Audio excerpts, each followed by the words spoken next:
sudah ditulis. Judulnya adalah berpikir kritis dan logis. Kritis dan logis tentunya adalah kata-kata yang sering kita dengar sehari-hari, kan? Tapi apakah kamu paham dengan kata-kata tersebut? Nah, karena itu kita akan jelasin di sini. Jadi tujuan kita untuk belajar materi ini hari ini adalah agar siswa dapat mengaplikasikan dan menjelaskan cara berpikir kritis dan logis dalam menyelesaikan masalah di kehidupan sehari-hari. Pernah punya masalah? Pernah. Ya, tahu bagaimana kita bisa menyelesaikan permasalahan secara kritis dan logis, kita harus tahu dulu pengertiannya berpikir kritis itu apa. Ya, berpikir kritis adalah berpikir langsung pada fokus yang akan dituju. Fokus dulu dengan permasalahan yang mau dipikirkan. Contoh misalnya, apel ada di tengah-tengah meja. Di sekeliling meja itu ada kursi, ada bunga, ada katakanlah misalnya ada lampu di atasnya. Kalau kamu mau kaji apel, maka fokus pada apelnya. Jangan tengok kursinya, jangan tengok mejanya, jangan tengok bunganya, apalagi lampunya. Paham? Itu kalau untuk berpikir kritis. Kemudian yang kedua berpikir logis. Berpikir logis adalah proses berpikir menggunakan logika dan masuk akal. Jadi berpikir logis ini kita memang benar-benar berpikir sesuatu yang memang masuk akal sesuai dengan logika. Contoh misalnya, kenapa bola bisa terbang? Pernah nggak bola bisa terbang? Pernah. Kenapa? Karena ditendang, karena disepak, atau mungkin karena dilempar. Tapi kalau kamu mikirnya, oh itu karena yang pertama adalah menanggapi sesuatu dengan penuh pertimbangan. Kalau kamu belum punya ciri-ciri salah satunya ini, kamu berarti harus berpikir lagi. Berarti saya belum berpikir kritis, ya, menanggapi sesuatu dengan penuh pertimbangan. Artinya begini, ketika ada sesuatu hal, kamu pertimbangkan dulu, ada nggak plus minusnya, sebabnya bagaimana, ya, dan kelanjutannya juga bagaimana, ya. Kemudian kalau misalnya kita sudah penuh pertimbangan, artinya kita akan memikirkan baik-baik, itu ada nggak manfaatnya, ya. Kemudian kalau dikerjakan itu ada nggak masalah yang akan timbul, itu namanya berpikir penuh dengan pertimbangan. Contoh, mau keluar, pasti ada dulu mau jajan, pikir-pikir dulu, ini nanti kalau saya keluar ada nggak masalah yang akan timbul, ya. Kemudian kalau misalnya nanti saya nggak keluar, ada nggak masalah nanti buat saya? Contohnya apakah karena lebih penting kamu makan dulu atau kamu tunggu guru dulu? Oh, salah, ya. Ketika kamu berbuat salah, seringkali nih anak remaja terutama mencari kesalahan yang sama pada orang lain sehingga kamu merasa ditemani. Pernah nggak? Pernah. Contoh misalnya kamu buang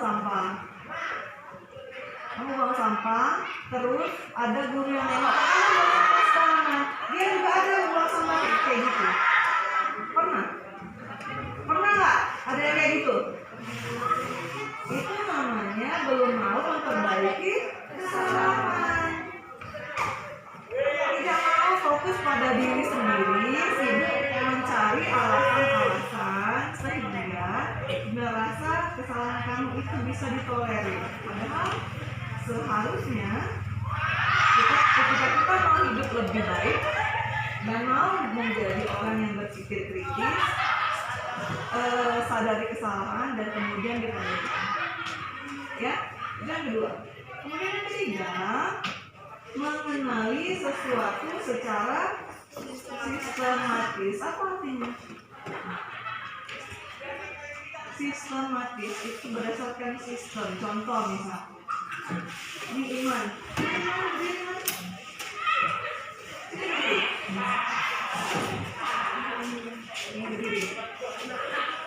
Iman. Kalau kamu mau kenali dia, ini kan yang poin ketiga, mengenali sesuatu secara sistematis. Tapi yang kita lihat sekarang seseorang dulu. Secara sistematis. Iman ini yang kamu tengok apanya dulu? Bukan. Kamu, terus apa lagi? Wajahnya. Apa lagi? Kalau kita mengenali sesuatu sistematis, kita akan lihat iman ini matanya dua, matanya ada hidungnya, senyumnya manis. Terus kalau dia senyum, kalau malu mukanya jadi merah.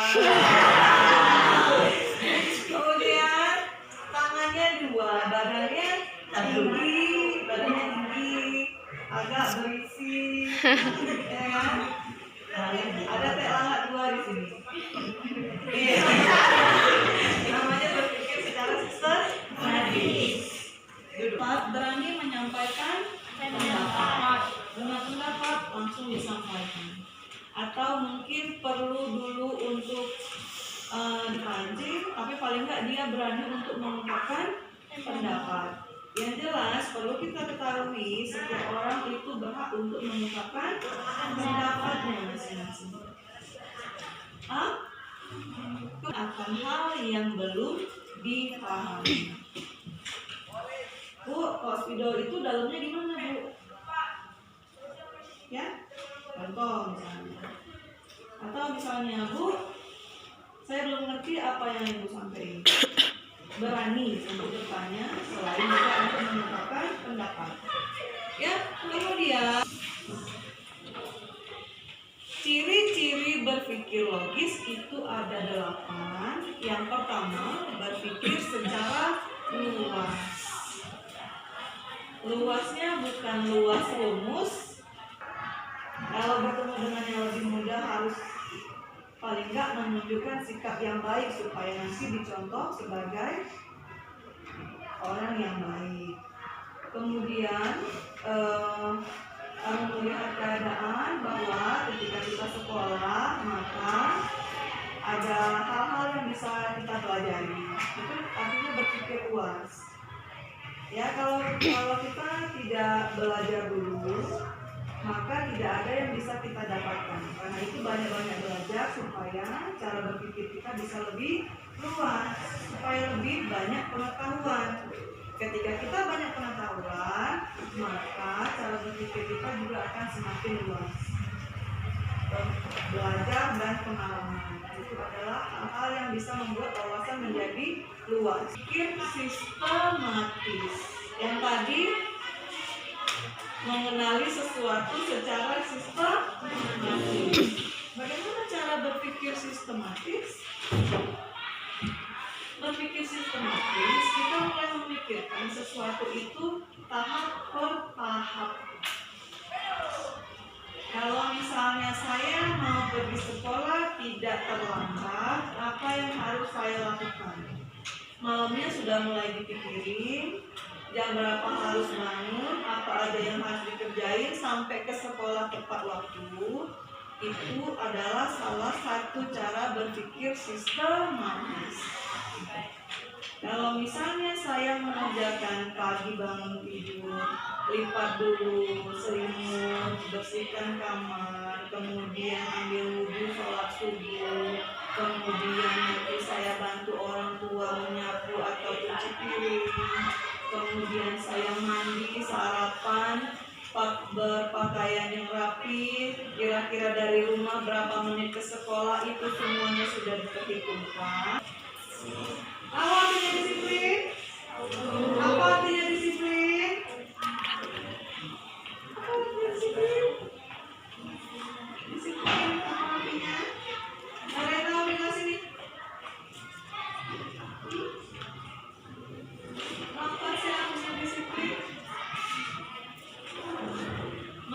melakukan sesuatu itu tepat waktu, tepat sasaran, tepat guna, itu namanya disiplin. Banyak sekali pengertiannya, nanti bisa kamu lihat lagi di buku-buku, terutama di buku PPKN ataupun bahasa Indonesia. Ya, tepat waktu, terorganisasi, salah satunya adalah siswa. Itu adalah orang-orang yang terorganisasi. Santri di pengajian itu juga orang-orang yang terorganisasi. Kamu menyukai kegiatan-kegiatan yang terorganisasi. Kemudian yang keenam, teliti dan fokus pada detail masalah.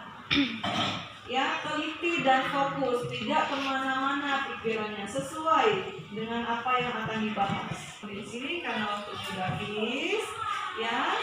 Mudah-mudahan apa yang kita pelajari hari ini bisa bermanfaat buat kita semua.